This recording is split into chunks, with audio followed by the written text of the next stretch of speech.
భలే భలే, నీ గది చాలా అందంగా ఉంది సకు. అరే, ఎందుకు కంగారు పడుతున్నావు? భయపడకు, నిన్ను ఇంట్లో నుంచి వెళ్ళగొట్టడానికి నేను రాలేదు. నేను చెప్పేది నిజం, నన్ను నమ్ము. నేను నిన్ను ఇంట్లో నుంచి అస్సలు పంపించను సకు. నువ్విక్కడే ఇదే గదిలో ఉంటావు, సరేనా? నిన్ను ఎక్కడికి పంపించను. మీ పుట్టింటికి పంపించను, ఆశ్రమానికి పంపించను. ఇక్కడే నువ్వు ఈ గదిలోనే ఉండొచ్చు. నువ్వు నిజంగానే అంటున్నావా మాణిక్యం అక్క? నిజం సక్కు, నీ మీద ఒట్టు. నిన్నిక్కడి నుంచి పంపించేస్తే మొత్తం ఇంటి పనులన్నీ నేను చేయాల్సి వస్తుంది కదా.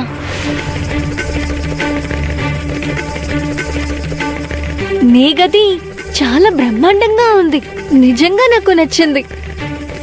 ఇంట్లోని స్థానం ఏంటో స్పష్టంగా అర్థమైంది.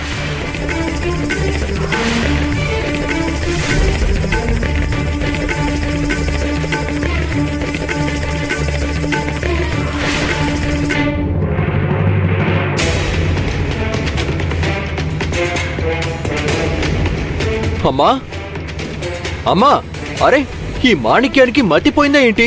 అలా ఎందుకు మాట్లాడుతోంది? అమ్మా, నువ్వు మాణిక్యంతో ఏదైనా మాట్లాడావా? అవును దిగు, ఇందాక అన్ని విషయాలు మాట్లాడాను. అదేంటంటే నేను ముందే తన్ని స్పష్టంగా అడిగాను, మాణిక్యం నువ్వు మళ్ళీ మాట మార్చవు కదా అని. తను మాట మారిస్తే ఇబ్బంది పడేది మనమే కదా. పరువు పోయినా పర్వాలేదని వాళ్ళ గుమ్మం తొక్కాలి.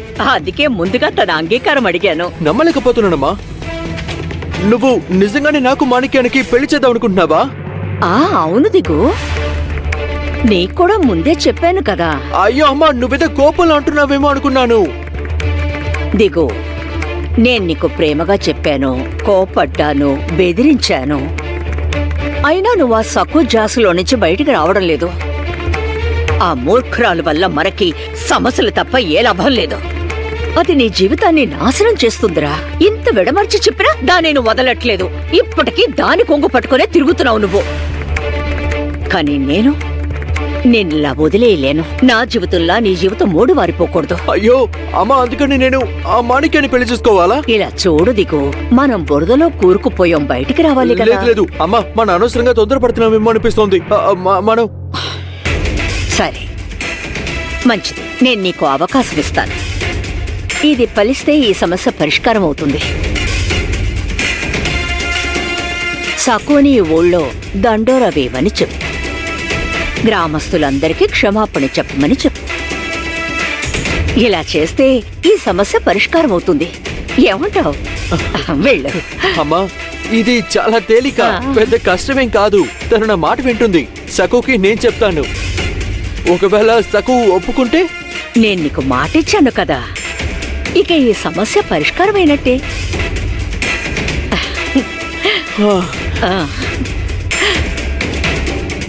దిగు.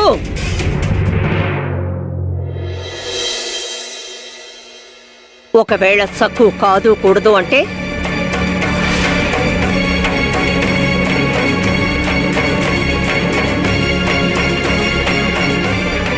కాదంటే? కాదంటే ఇక నువ్వు నేను చెప్పినట్టు చేయాల్సిందే దిగు.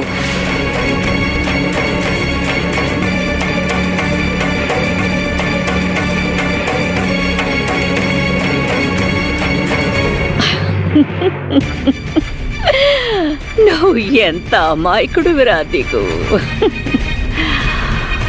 గృహప్రవేశం సమయంలో అది మొండికేసి రాత్రి పగలు బయటే ఉంది. ఎవరెంత ముత్తుకున్నా వినలేదు. అది ఇప్పుడు దండోరా వేయమంటే వేసేస్తుందా? కాలలు కనకు.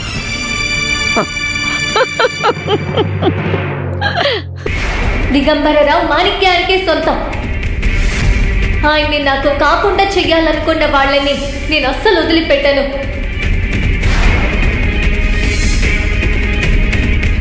మనోవాంఛ ఫలసిద్ధిరస్తు. నీ కోరిక నెరవేరాలి. నేను నిన్న ఇంట్లో నుంచి అస్సలు పంపించాను సక్కు. నువ్విక్కడే ఇదే గదిలో ఉంటావు, సరేనా? నిన్ను ఇక్కడి నుంచి పంపించేస్తే మొత్తం ఇంటి పనులన్నీ నేను చేయాల్సి వస్తుంది కదా.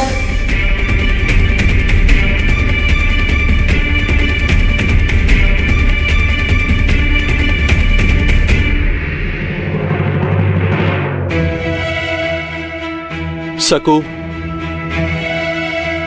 నేను ఆ మాణిక్యాన్ని పెళ్లి చేసుకోకూడదని నువ్వు అనుకుంటున్నావు కదా?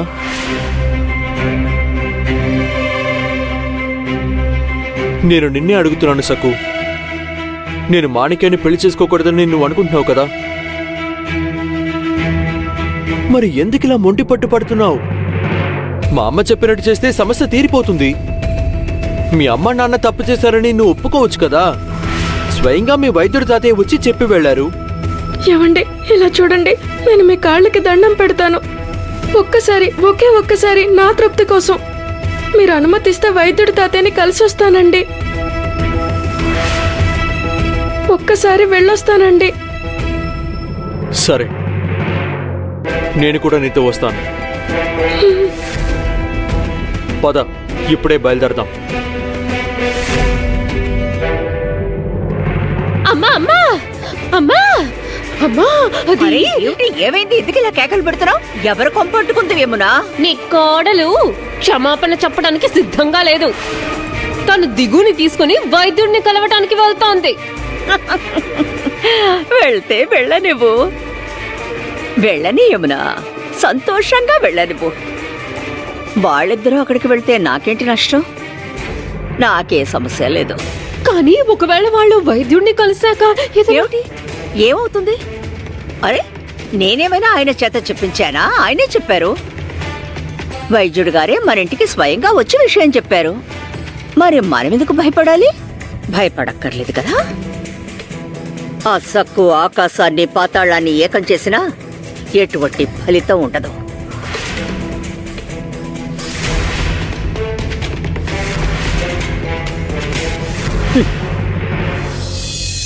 వదలండి, నన్ను వదలండి.